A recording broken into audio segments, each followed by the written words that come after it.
So, Kolisi, Springbok captain. Right, Kolisi, the most successful Springbok captain so far. After the Springboks versus All Blacks match in Ellis Park, Johannesburg, you know how the captains have their post-match interview and their takes on the match, so forth and so forth, right? So Kolisi was on the podium giving his post-match interview, and then he said something that was very disturbing. He said that yes, let's celebrate 30 years of freedom and let us try to help those who are still not free yet. And of course, he was talking about women. He was referring to gender-based violence against women. My response to that is, wow, really, Kolisi, really? What about in a society that, the Agent Smiths claim that, whoa, we're all for equality for both men and women, but the narrative on gender-based violence is one-sided.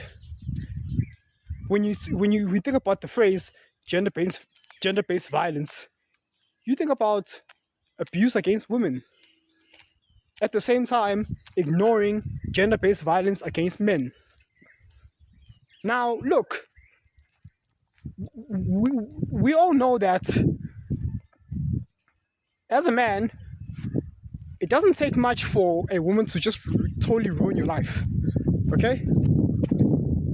So, for example, let me take you, Kolisi, since you're over here being a faggot, advocating for gender-based violence against women. Do you know what it takes for you to have your life ruined?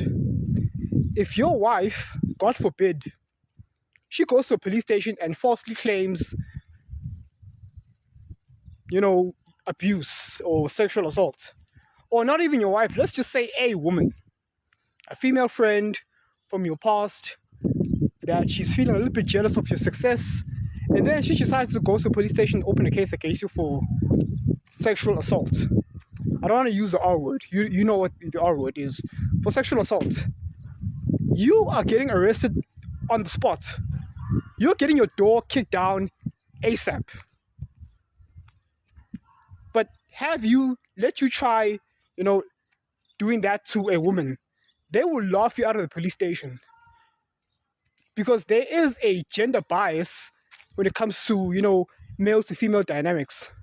If a woman cries wolf about a man abusing her, they will take it seriously. They will kick down the door. The man is getting arrested on the spot. But the inverse is not true.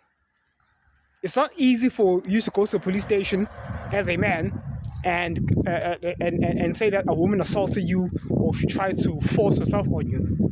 You're getting laughed out of the police station, which is why that explains for those who want to talk about statistics and but according to statistics, the statistics show that women get abused more than men.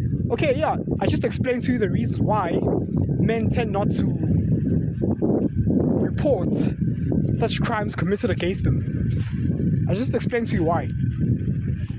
Because as a man, it is somewhat emasculating going to the police station and crying about, how a woman assaulted you or she tried to sexually assault you.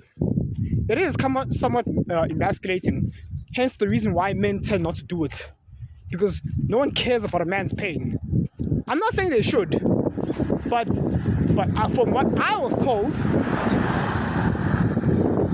I'm just using the concept from what I was told, that men and women are the same. Men and women are equal. I'm just going off of that concept. Okay? So I'm just trying to use that concept, the mainstream concept. So, look, Andrew Tate said it best. Your opinion is directly correlated to your significance. Now, what does he mean by that? Andrew Tate means that, and look, I'm not a staunch Andrew Tate fan. But look, I have to give credit where credit is due. Andrew Tate says your opinion is something along those lines. Your opinion is directly correlated to your relevancy. So the more famous you are, the more notoriety you have, the more subscribers and visibility and viewership you have, the more reach you have, the more significant your voice is. That's when, the Matrix, or as I like to call them, the Agent Smiths, that's when the Agent Smiths start to pay attention. They start to care about what you say.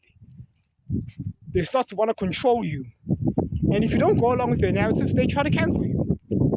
Okay? So we are in a time where the Springboks are at an all-time high, right, in terms of success. We love the Springboks. The Springboks are doing so well, and it's all eyes on the Bokke right now, and rightfully so. But just keep in mind that the Agent Smiths, this is how they capitalize on opportunity.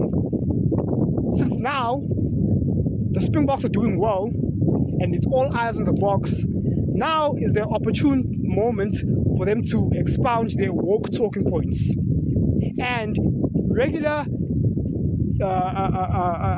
NPCs, right? You knuckle draggers and mouth breathers, you impressionable mouth breathers, you're gonna swallow up, you're gonna gobble up whatever message they say, they spew out there. And look, this has nothing to do with Siya Kolisi's performance as a player. This has got nothing to do with his captaincy. Okay? Yes, he's a good captain. He's performing well. Yes, I'm simply critiquing his messaging. I think because look, we are in a cultural war right now. A cultural war where narratives, they matter. Okay, the Agent Smiths have been trying to socially condition people to think a certain way, and athletes have been made to join the fray. Now, I don't know whether or not Siya Kolisi believes these narratives these woke narratives about gender-based violence. I'm not sure whether he believes it personally or he's been told to say that. Either way, it doesn't matter. The fact of the matter is, it's been put out there. And I think we need to come to a point where athletes need to shut the fuck up and just play ball, because that's your job description. Okay, I don't want to hear anything from any political views from athletes. If I want to hear some political views, I listen to actual politicians. If I want to watch some sports, I tune in on Super Sports. Athletes need to really shut the fuck up in terms of spewing political rhetoric. Siya Kolisi is no different than LeBron James. If you know, you know. LeBron James is nowadays, he's known for tweeting and spewing some woke political rhetoric out there. And it's like, listen, LeBron, you're not a politician. That's not your job. If you wanna spew from some political views, then retire from basketball and become a politician or run for office. Good luck. Not. Okay. So look, I don't want to. It's unhealthy for athletes like Siya Kolisi to be expunging some woke political talking points. That's not what we tune in to watch the Springboks for. If we watch the Springboks, we want to see rugby, sports. That's it. That's it. Siya Kolisi, you're a rugby player. A great one. A great captain. Stick to that. So, yeah, that's all I have to say for now. Thank you so much for watching. And remember, the Matrix has you. Follow the white rabbit. And don't fall for the psyops. Thank you so much for watching. Cheers.